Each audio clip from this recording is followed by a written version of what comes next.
Hello guys, তোমরা দেখছো এখন মা বল্লা কালী, দক্ষিণ দিনাজপুর বালুরঘাট। এই যে সব কালীগুলো দেখছো, এগুলো সব মানত করা কালী, মা বল্লা কালী। যারা মানত করে তারা এই কালী দেয়।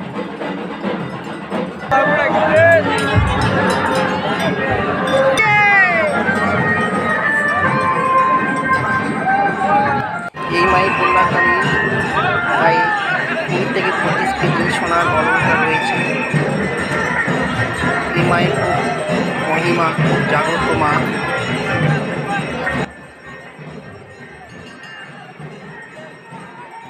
ভিডিওটি সবাই লাইক করবে ও চ্যানেলে নতুন হয়ে থাকলে চ্যানেলটি অবশ্যই সাবস্ক্রাইব করে দিবে।